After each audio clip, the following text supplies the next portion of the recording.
Am I the bad guy for laughing when my aunt told my stepmother that depression doesn't excuse sleeping with a married man?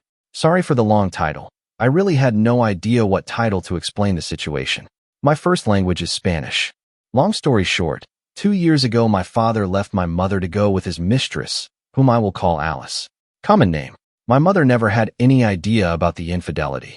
Alice knew that my father was married. She even went to the house with him to take his things. One day, he simply told my mother that he is no longer in love with her and wants to be happy with Alice. I was there when everything happened. Alice was depressed. She had many scars on her legs and arms. I don't go to my father's house. It makes me uncomfortable to be around them for obvious reasons. Alice is overly nice, and it's really uncomfortable. A few days ago, it was my grandfather's birthday, and the whole family was together, including Alice. I have an aunt who suffers from depression and other more heavy things like schizophrenia. She has tried to hurt herself many times. At one point in the night, there was only my father, my aunt, Alice, another aunt, and I in the living room. For some reason, my aunt and Alice were talking about some serious things, and Alice began to say that depression made her do many things, trying to feel fulfilled, that she could only overcome depression when she met my father and he saved her. That meeting him was the key to overcome her depression, and now she's finally happy thanks to him. I know about that because Alice often tried to bond with me by telling me how much she suffered in her life and how my father saved her. She has always justified herself that she was depressed and was in a hard place in her life before my father saved her. It always makes me feel uncomfortable, and I don't feel empathy for her no matter how sweet she is. Talking about how many times you try to kill yourself in front of my 8-year-old sister is not something normal. Alice has always tried to paint her relationship with my father as a fairy tale that began in a different way, but that she doesn't regret anything because her world is perfect now. At that moment, my aunt said something like, "I tried to save myself by going to a psychologist, not by jumping on the dick of a married man." And then she began to say that depression made her want to jump off a bridge but not ruin a family. I just laughed. It was funny. My aunt may have her mind elsewhere all day, but it was crazy to see her make such a sly comment. But when my father was taking me home, Alice was crying, and he scolded me for laughing at what my aunt said, saying that no one knows everything that Alice suffered. I know, she always talks about that. I didn't apologize, but now I think, was I really wrong to laugh? From my point of view, my aunt was right. Update 1. Hello, some things happened over the weekend. My aunt came home.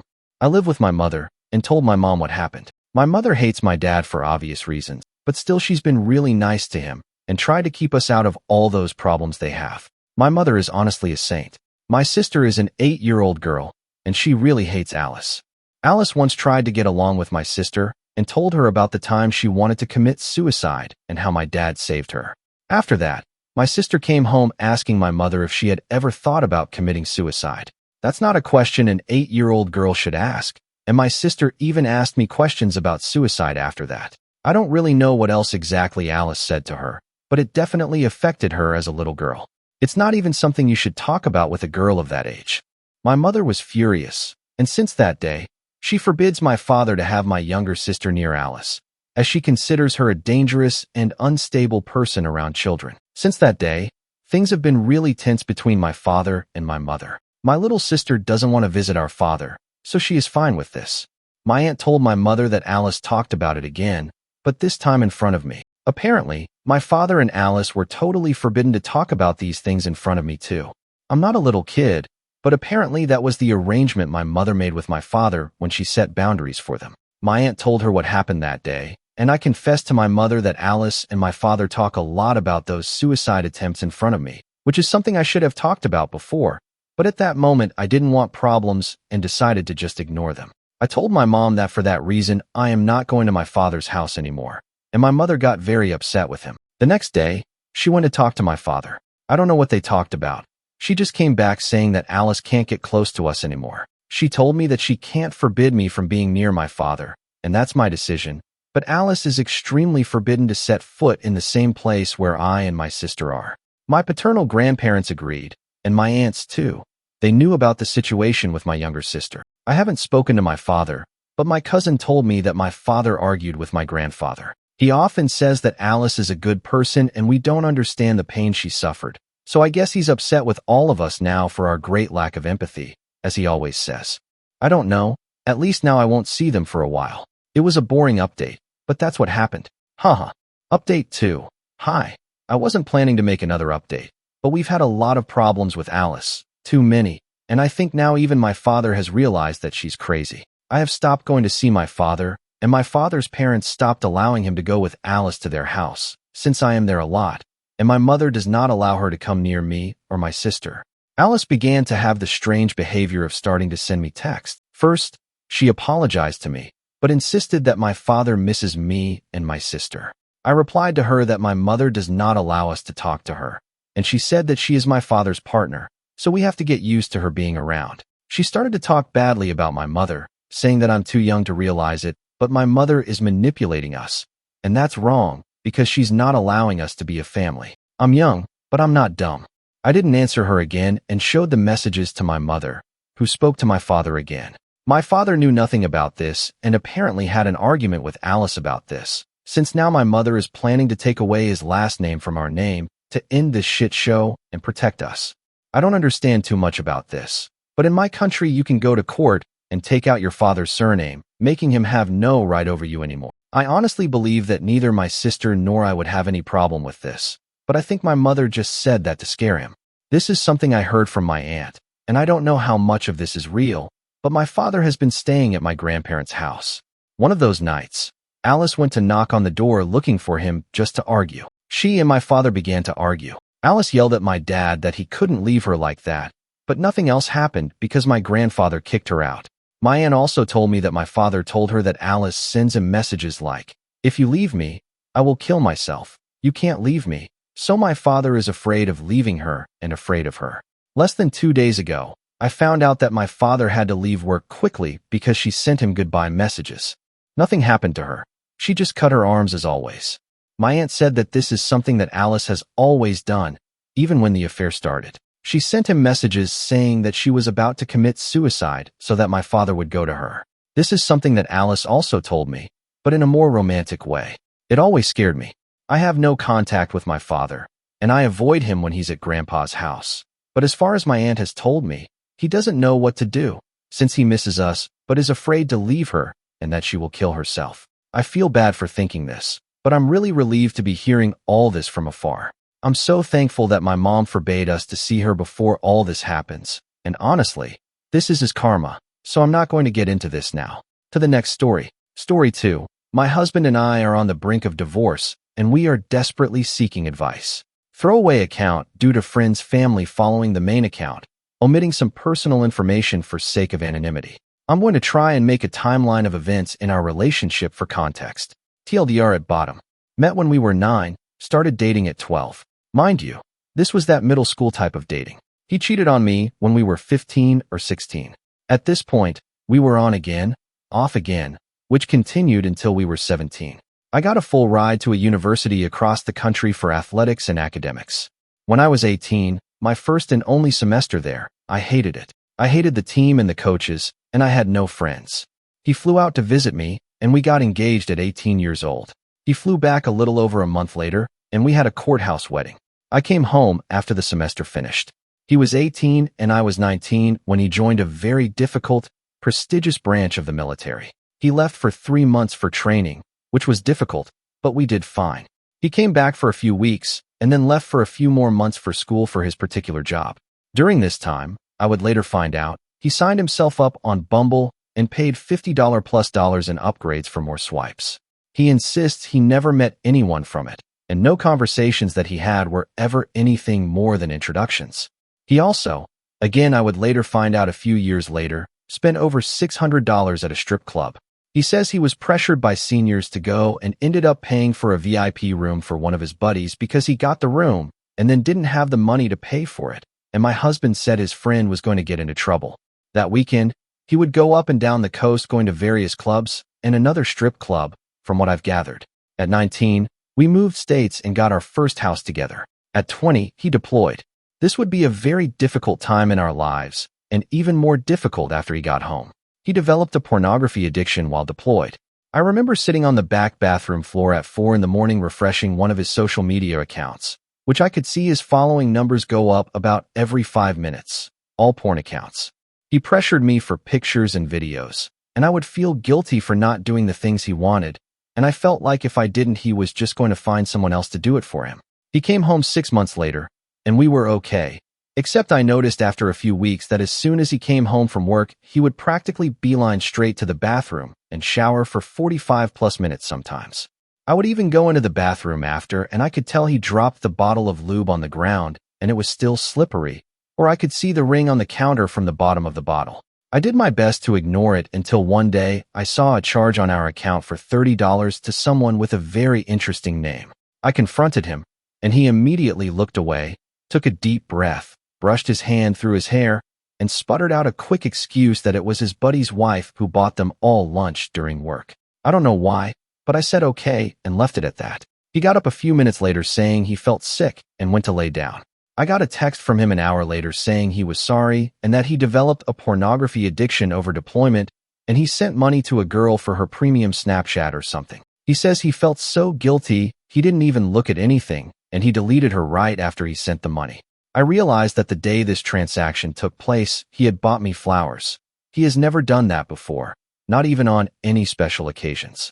From here on, the dates get confusing for me. I don't remember what happened first, or when, or how far apart, but I'll do my best to include as much information as I remember. Sometime later, maybe weeks, maybe months, I woke up to a message from an old acquaintance on a certain social media site.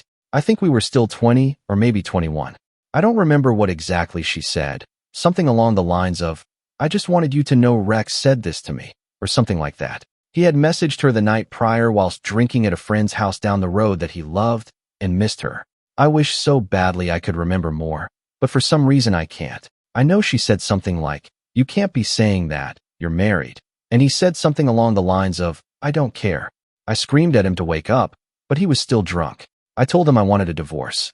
I locked myself in the bathroom and hurt myself because I wanted to feel anything other than how I felt at the moment. I don't know how much time passed when he opened the door. He said he didn't send those messages. He said that he left his phone plugged into the speaker and his friend was using it to play music. He said his friend must have seen the girl's story and messaged her trying to get nudes. He even pulled out his phone with proof, a text conversation between him and his friend confirming that the friend had messaged her and said he was sorry.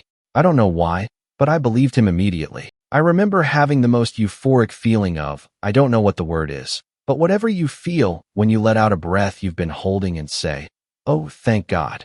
I'm getting frustrated writing this because I'm realizing how much I'm forgetting and I feel like I'm missing something. At 21, I think shit hit the fan. I think at this point I had gone through his phone several times and found internet history and links that he had clicked through one of his social media accounts to hundreds of different OnlyFans sites. One night, I went through his entire dollar account history since 2018 and found the charge for the strip club and Bumble. He said the Bumble charge wasn't him. It was a senior who used his card because he had gotten frozen or something ridiculous like that. I of course believed him. I don't know why.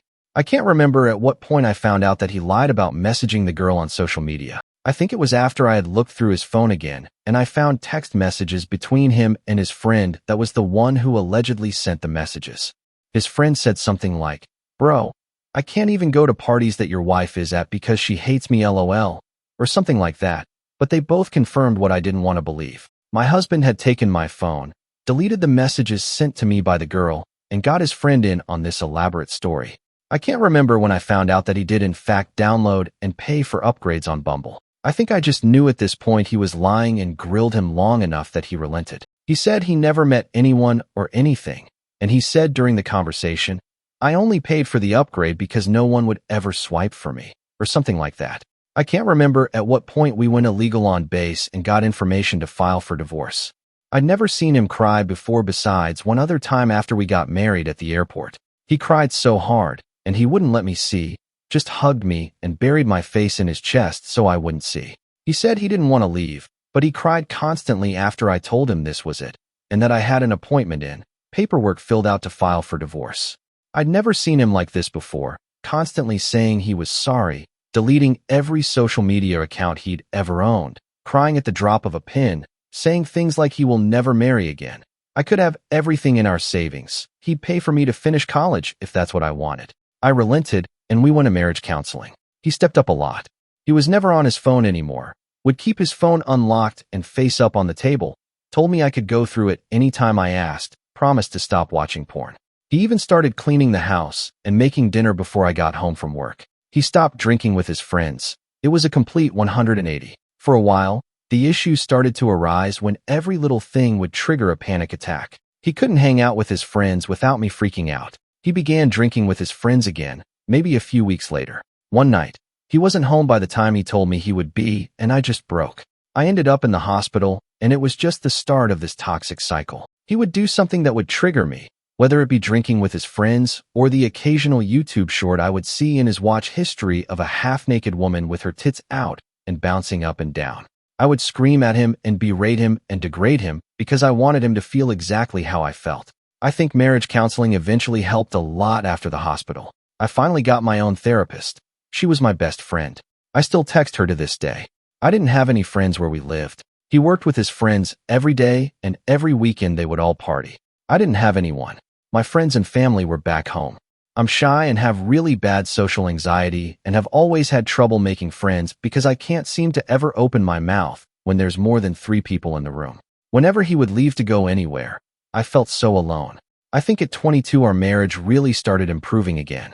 We went on vacation together and were able to work through a lot of issues, and we were able to communicate things we were feeling, and it was amazing. We both felt so hurt, and we were able to find happy mediums on issues and relayed boundaries that each of us respected.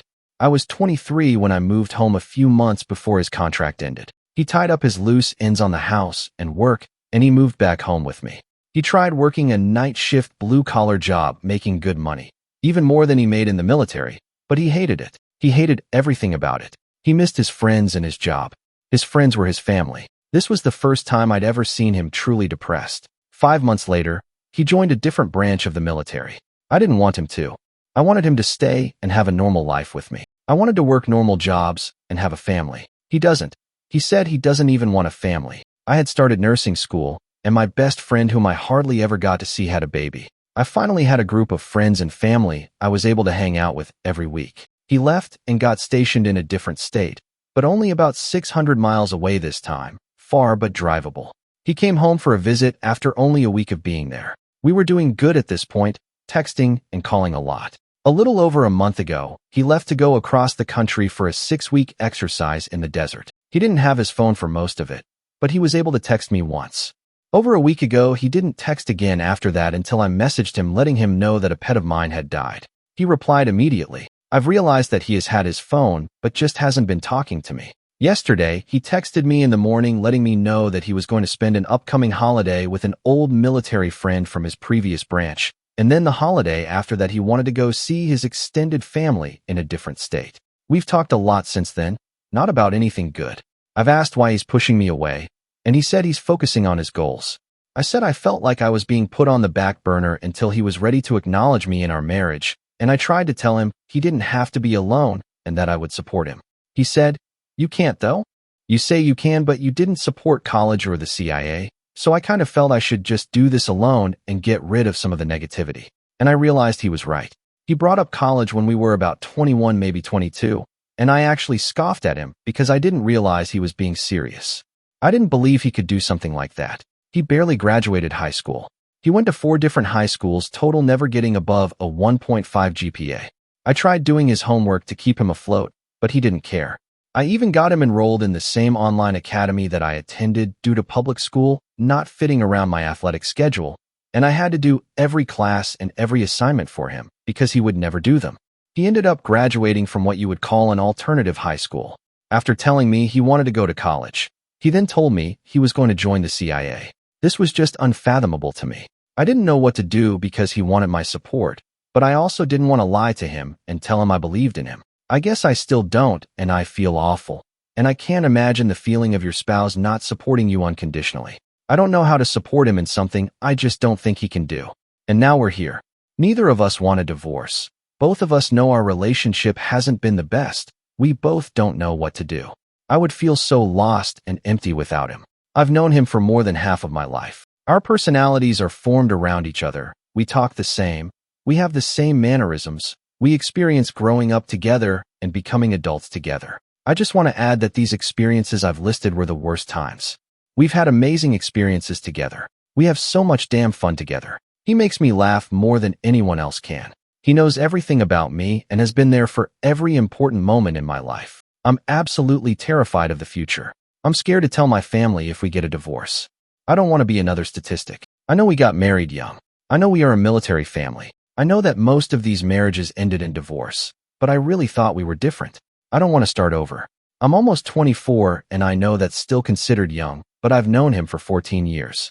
I thought we would have started thinking about having a family together by now. He just wants to focus on his career and says he doesn't think he even wants a family. I don't know what to do anymore. If you're still here, thanks for reading. I apologize if I'm all over the place. I haven't ever shared all this with anyone. I'm embarrassed of my situation and feel at a loss at what to do anymore. I'm really nervous to read any replies because I think I know what they're all going to say. TLDR, married young. He's in the military, history of infidelity on his part, verbal abuse on my part, and lack of support. I've had successful marriage counseling in the past, but we're at the point where we feel like we want different things, but both of us still love each other and don't want a divorce. Neither of us know what to do. Update 1.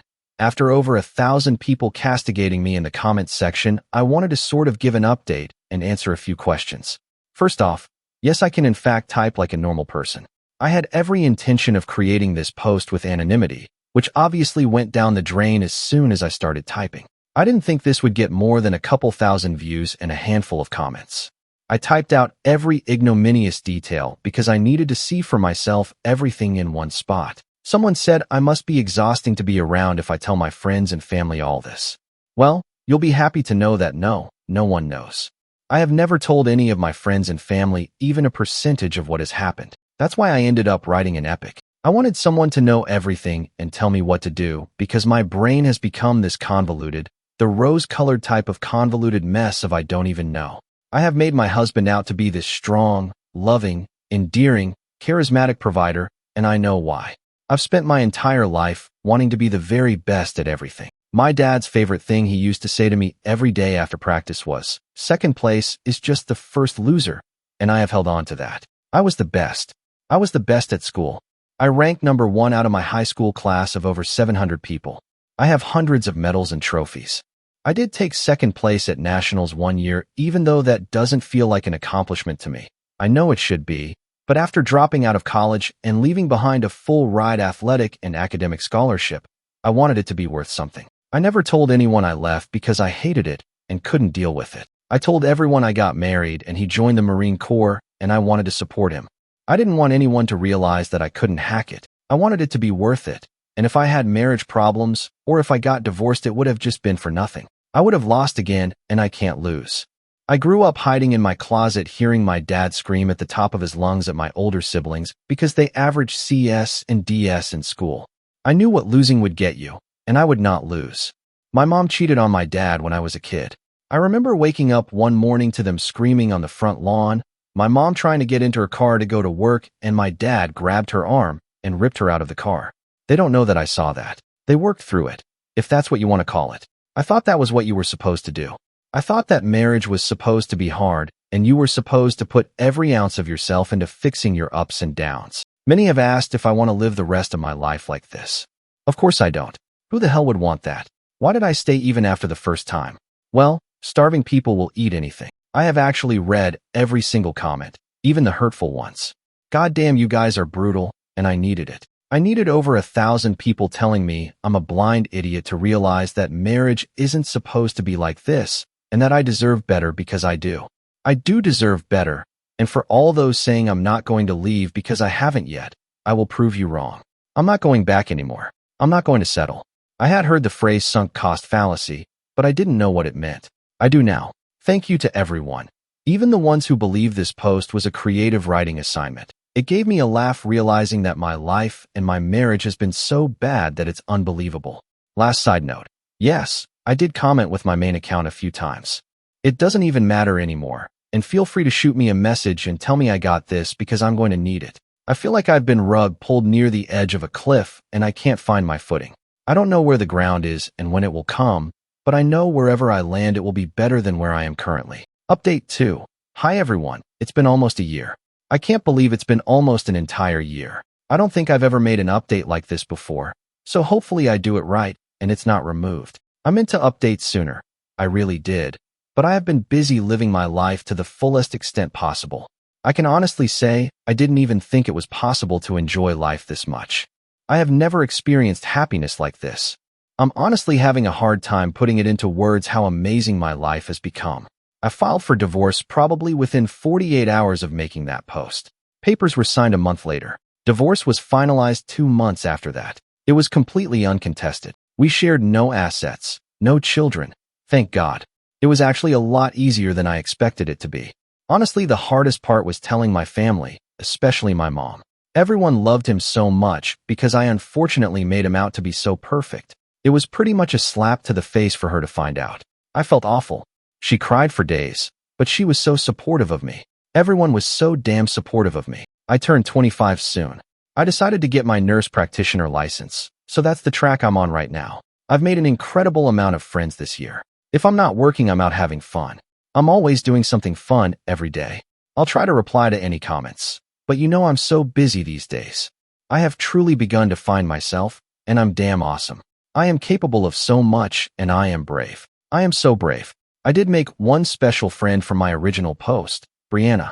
Thanks to you and my best friend Kelly. If you guys are reading this, thank you for keeping me accountable and loving me unconditionally. I really didn't realize what a horrendous situation I was in, at least not until after I made that initial post and received so many eye-opening comments. Lots of people were right though. I did already know the answer to my question. It's actually kind of weird thinking about it. It doesn't even feel real. Whenever I try to think about my life over the last couple of years, I can hardly remember anything. It's almost like I'm trying to recall a story that someone else told me. Anything that I do remember, I recall almost like I was a spectator or an invisible third person in the room, and I just think, this poor girl and what she's going through. I can't even imagine how awful. It just doesn't even feel like it was me. My real life started as soon as he was gone. We don't speak anymore. We haven't really spoken much since December. One of the last interactions we had, he was upset about the divorce and regretted it. And then he proceeded to threaten that he would murder anybody that I dated in the future.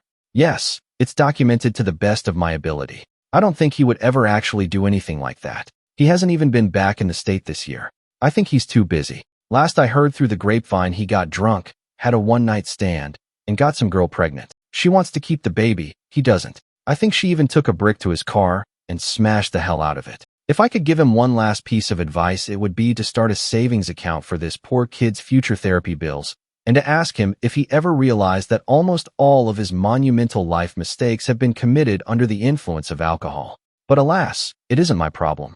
He will never hear from me again, and I can say that with complete happiness and confidence. To everyone who said I wouldn't do it and that I wasn't capable of leaving, fuck you and thank you. I did. I did leave. I didn't walk. I ran. I sprinted, and I didn't look back. Thank you, Reddit, for helping me save my life. To anyone who may be going through something similar, you can do it. I believe in you. If I can do it, you can too. The other side is brighter than you could ever imagine. Thank you for watching. If you haven't subscribed yet, please do so and hit the notification bell to stay updated with more shocking real-life stories happening around you.